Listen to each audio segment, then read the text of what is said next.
Você sai de casa para trabalhar, um passeio em família e imagina voltar em segurança no final do dia. Mas e quando é surpreendido por violência e insegurança? Após ser baleado em um assalto, Marcelo Rabelo experimentou uma mudança significativa sobre o modo que via e encarava a vida. Como ele ressignificou esse episódio da sua história é o que você vai ver neste programa que começa agora.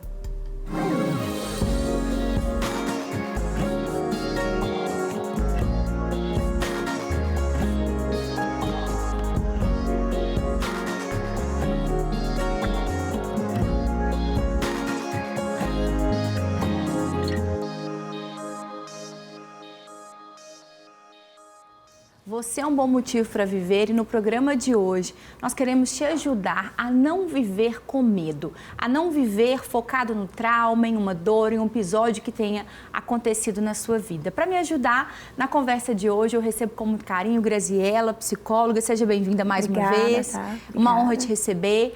O nosso amigo, psiquiatra, parceiro aqui do nosso programa, Dr. Lucas, seja bem-vindo. Obrigado por mais esse convite, Thalita. Uma honra te receber aqui também. E para esse tema que é tão importante, que eu acredito que muita gente chega em consultório para vocês procurando atendimento.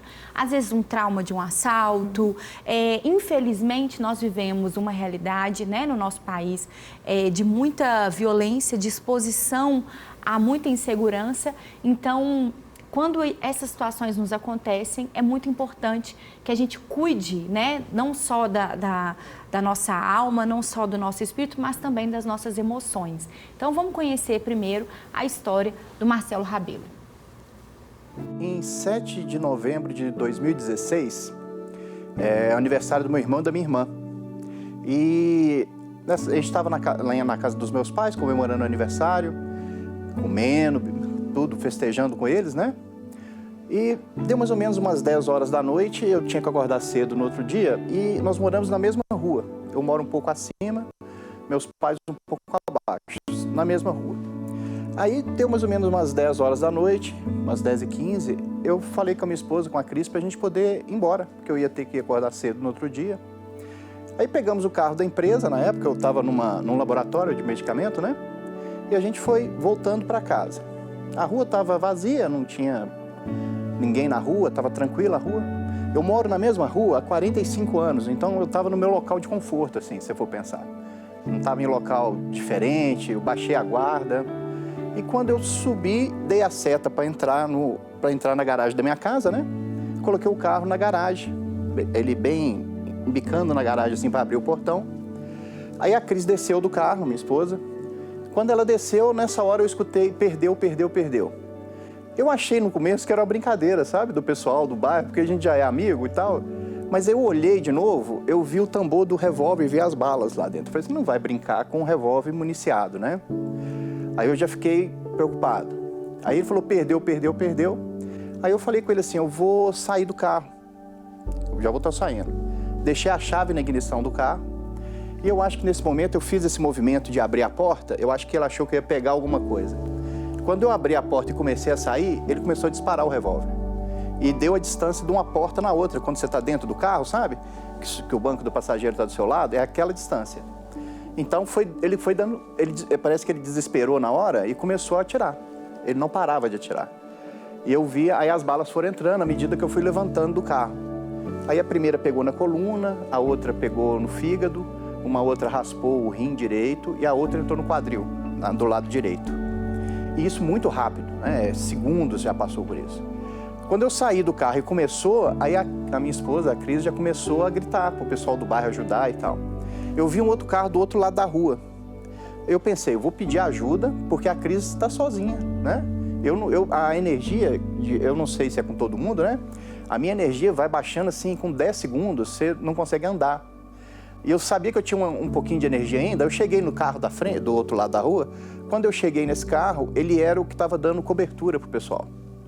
Eu até brinco com meus colegas que eu tenho um tino muito bom, né, para pedir socorro. Aí na hora que eu cheguei em frente a esse carro, o rapaz fechou o vidro. Aí eu já vi que não era, né? Aí eu já voltei pro outro lado da rua, eu já não conseguia andar mais. Eu encostei no muro e deixei o corpo cair e fiquei encostado, sentado do jeito que eu tô aqui. sentado sem movimentar mais, não conseguia mexer as pernas, os braços, não conseguia mais movimentar. A gente vai ouvir um pouquinho mais daqui a pouco da história do Marcelo, mas dá para ver como que ele elaborou todo esse processo de trauma, de susto, de violência, e está bem hoje, né? Graças a Deus por isso. Mas muitas pessoas chegam para vocês nos consultórios, ou deveriam chegar, estão nos assistindo e não procuraram a ajuda, e estão completamente bloqueadas. Às vezes num diagnóstico de síndrome do pânico, de ansiedade, de medo, de muita insegurança de sair de casa. Qual que os primeiros passos e quais são os alertas que uma pessoa que está vivenciando algo parecido precisa ter? Eu falo sempre às pessoas assim, tem 2 estados que a gente pode estar. Ou está muito bem, ou está procurando ficar muito bem. Então, se você subjetivamente não está bem e não sabe o que está acontecendo, a gente tem um grande problema, é que a gente começa a botar culpa da gente não estar bem em várias circunstâncias, né? Não precisa ser uma situação grave que nem essa. Pode ser alguém que não te cumprimentou, a festa que não te convidaram, pode ser qualquer coisa que acontece na vida de todo mundo, né? Nossa vida está sempre acontecendo alguma coisa. E a gente começa a achar que essa situação ela é responsável por a gente não estar bem, e se essa situação, quando ela deixar de existir, a gente começa a ficar melhor, né? A gente começa a lutar contra a situação, E muitas vezes a situação se resolve e a pessoa não melhora, né? Porque muitas vezes não é a situação, passou a situação gravíssima e está bem, né? Emocionalmente está legal. Então não é a situação que faz a gente ficar mal, né? Claro que tem situações que são devastadoras que qualquer um ficaria muito mal. Pelo menos por um tempo vai ficar mal mesmo, até se organizar. Né? Se acontecido imediatamente, tiver um tempo ali, a pessoa não se recuperou, ok, ela fica muito mal. Mas muito tempo, anos, ou qualquer situação, a pessoa vai, às vezes ela chega no consultório para a gente elencando várias situações que fazem ela ficar mal daquele jeito, né? Então a gente tem que parar e falar assim, olha, talvez eu que não estou sabendo lidar com a situação, né? O meu emocional que está frágil, está se abalando demais, né?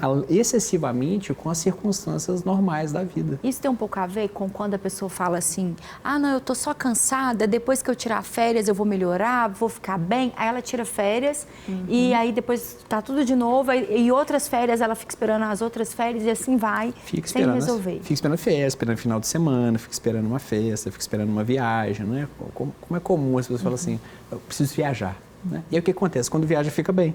Né? Fica melhor mesmo, porque está livre de responsabilidade, está ali num ambiente novo, a cabeça está outra.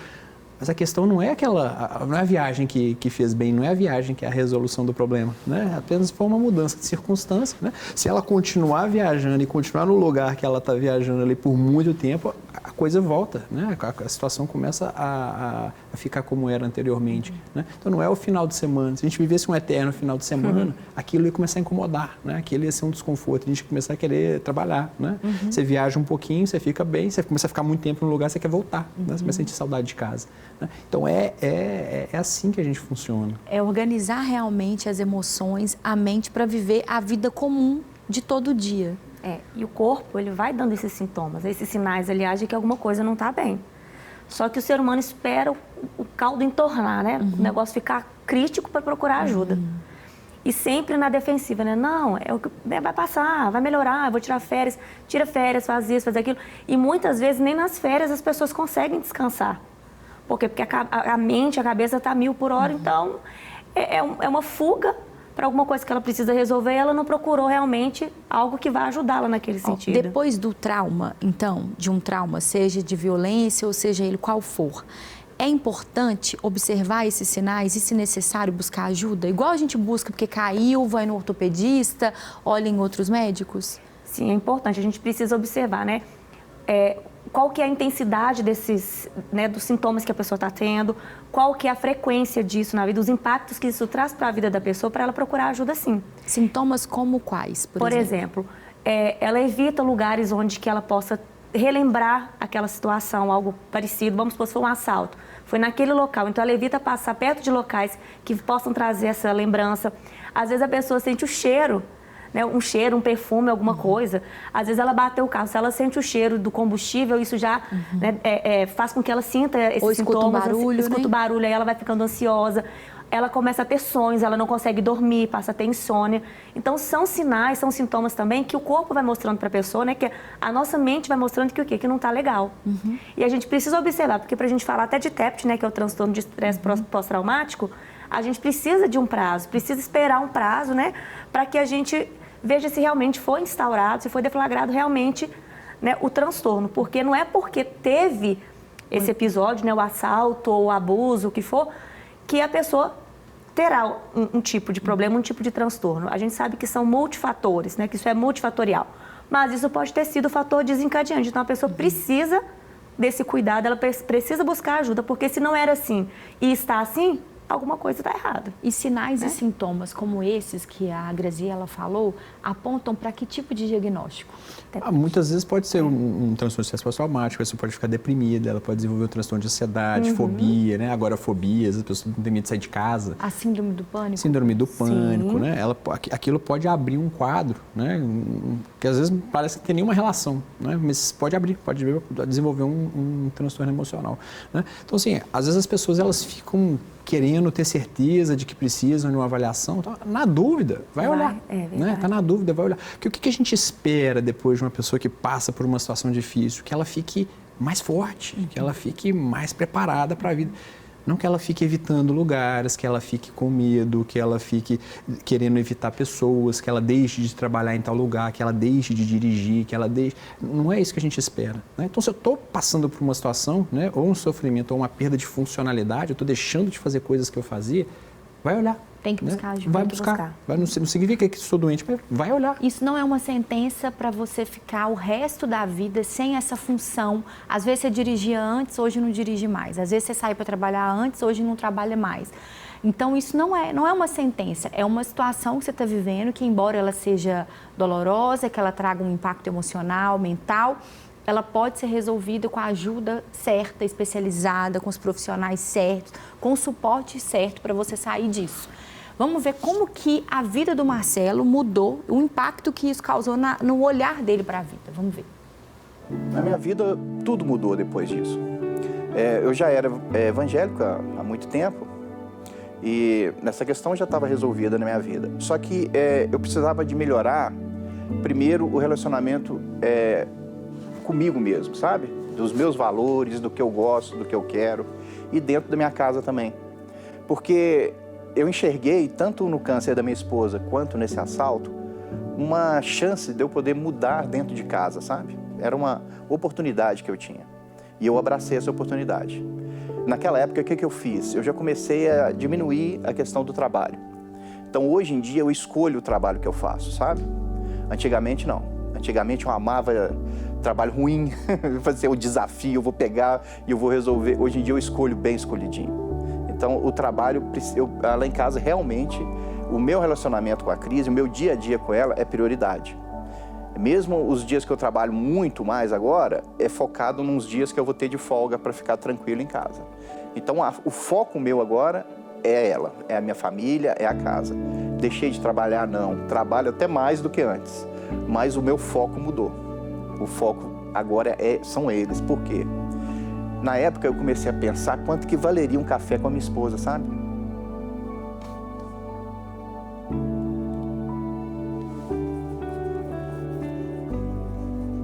Porque a gente coloca preço em tudo, menos nas coisas mais simples da vida da gente, né?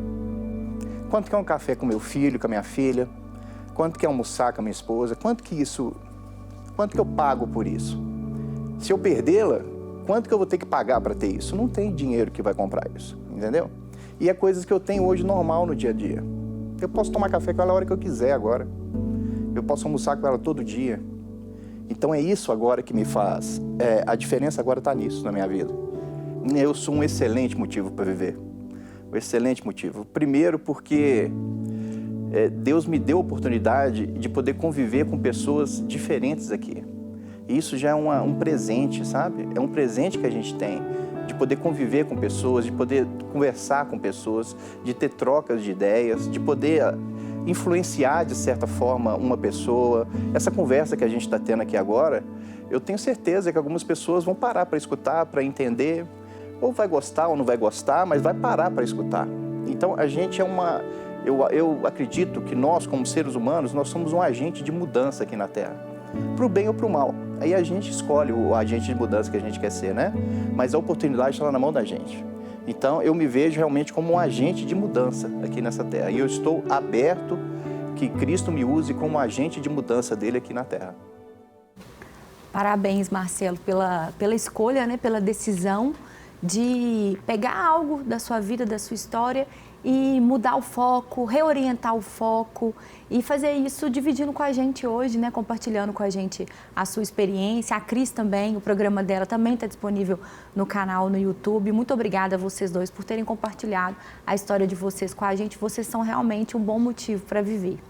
Eu me lembro, doutor Lucas, não sei se você vai lembrar agora, acredito que não, porque são tantas pessoas, né, que vocês atendem, conversam, mas eu estava me lembrando aqui, enquanto eu escutava a história do Marcelo, que passado um tempo depois que a minha irmã faleceu, e para mim foi um choque muito grande, né, muito jovem, de forma súbita, a gente conversando no telefone, minha irmã morreu e nunca mais aquela mensagem foi completada.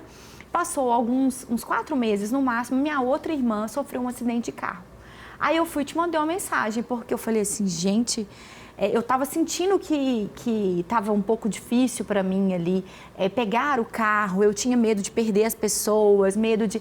Aí você conversou ali um pouco comigo, brevemente, né, como um amigo que tem todo o conhecimento que o senhor tem, mas o senhor destacou essa perda, ficar observando a perda da funcionalidade. Então, se eu ia de fato parar de dirigir, se eu ia de fato parar de andar com as pessoas, né, e tal. E aí, por que eu estou trazendo esse assunto? Porque eu não perdi a funcionalidade, eu continuo dirigindo, eu venho para cá e busco roupas maravilhosas lá na Windsor para poder vir apresentar cada vez mais bonita aqui o programa com vocês e para vocês. Faço tudo normal, mas um barulho diferente, um alerta que às vezes a gente tem mais atenção que... Eu queria que você falasse sobre qual que é a linha, porque eu vejo também dentro do universo da saúde mental que às vezes a pessoa tem uma expectativa um pouco, ele falou de foco, então talvez a gente precisa também trazer aqui um foco mais adequado. Por que a gente vai encontrar de saúde mental?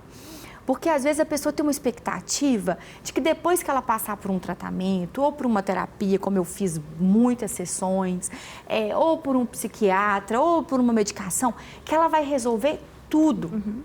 E aí, por isso que ela começa a tomar o remédio, às vezes, na medida que o médico prescreve, e depois, quando assusta, ela está tomando 2, 3 vezes mais, 4 vezes mais, 10 vezes mais. Ela começa a tomar toda vez, indiscriminadamente, que ela sente algo ruim, que ela sente algo negativo. Eu vejo que a gente precisa trazer isso aqui para o programa, que saúde mental não é ter uma vida perfeita. Exatamente. Saúde mental não é conseguir com todos os medicamentos, não é.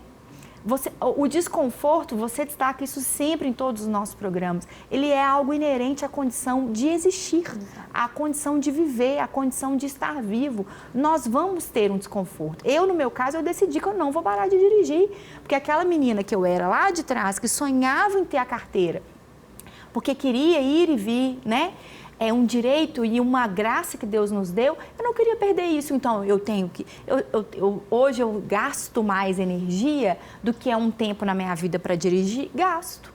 Mas isso faz parte do viver, né? Do viver, mas não dirijo com atenção, dirijo com cuidado, se eu me encontrar no trânsito, a gente vai ficar todo mundo numa boa, não tem problema, mas você não vai encontrar essa perfeição. O remédio, o psiquiatra, a psicóloga, a terapia. Às vezes a pessoa está assim, eu fiz 20 anos, não adiantou para nada. Meu amor, se você depois de 20 anos de terapia está viva, está existindo, está trabalhando, está servindo, isso quer dizer que a terapia deu muito efeito. Então, assim, hoje eu queria trazer um pouco dessa fala para vocês nos orientarem. O que é realmente uma saúde mental? Qual que é o compromisso que vocês têm e até onde vocês podem chegar? Essa questão às vezes a pessoa tem a expectativa de que ela vai buscar um tratamento e ela vai ficar zen, nada me abala, estou plena, lido bem com tudo, né? Então, assim, a gente tem que lidar com a vida, a gente apontou aqui, com força, com coragem, mas com humildade também, né? A gente tem que ter humildade para entender que, assim, que muitas vezes o nosso corpo ele não responde do jeito que a gente quer. né? Muitas vezes tem uma parte que não responde nada do jeito que a gente quer, que é a nossa emoção, né? O que a gente faz com determinada emoção, a gente tem ali um certo controle. Mas o que a gente vai sentir diante de cada situação, a gente não tem controle nenhum, né? Você sente, depois você racionaliza, você pode alimentar aquilo ou ir matando aquela emoção por inanição. Né? Mas que você vai controlar, né? A gente tem uma ilusão que através do racional, né, a gente vai controlar qualquer coisa. Eu sei que você é uma pessoa legal, então se você me xingar, eu não vou me irritar com você e eu me irrito. Tem dia que você não vai nem lembrar que eu sou legal. Eu não queria irritar, né? Mas vai lá e me irrito, né? Então, superar uma situação não implica em ter amnésia, né? Não implica que aquilo ali não gerou um impacto, né? Que aquele impacto vá continuar. O que a gente faz? A gente ameniza aquele impacto, né? Você vai lembrar, você vai passar diante de uma situação, né? Você passou uma situação difícil com uma pessoa, quando você vê aquela pessoa, você não vai lidar igual você vê qualquer um na rua, claro. Né? Você vai ter né? Você vai ter ali uma lembrança, você vai ter um desconforto com a presença daquela pessoa. Né? Eu brinco com as pessoas e falo assim, olha, perdão não é amnésia, né? Perdão não gera amnésia. Né? Você perdoou, mas você não vai lidar com a pessoa como se ela não fosse fazer nada. Né? Você sabe que a pessoa, às vezes, já não é aquela coisa toda. Você vai ter uma vigilância maior. Né? Então as pessoas, às vezes, elas ficam mais vigis com determinada situação. Que é vigil. O cara ele vai parar o carro, agora ele vai ficar mais atento. Né? Ele vai ficar mais atento e talvez é uma coisa que dure para a vida toda. Mas não tem problema. Né? Que repercussão que ele está trazendo? Nenhuma. É um desconforto na hora de parar o carro, mas ele continua dirigindo, continua indo no supermercado, continua buscando a esposa, continua vindo com ela, sai, volta, vive uma vida normal. Beleza. Né? Ah, não, preciso ir no supermercado à noite, mas não vou de jeito nenhum. Depois das 6 eu não saio. Né? Eu tenho que ir buscar meu filho, mas eu não vou buscar, porque eu não tenho coragem de buscar agora. Isso é uma perda de funcionalidade. Né? Eu preciso que ele busque os filhos à noite, quando eles precisarem. Eu preciso que ele seja capacitado para sair à noite. Porque se acontecer alguma coisa com o filho, uma coisa com a esposa, com ele, se tiver uma intercorrência, ou coisa simples mesmo, né? No supermercado, comprar alguma coisa que está faltando em casa.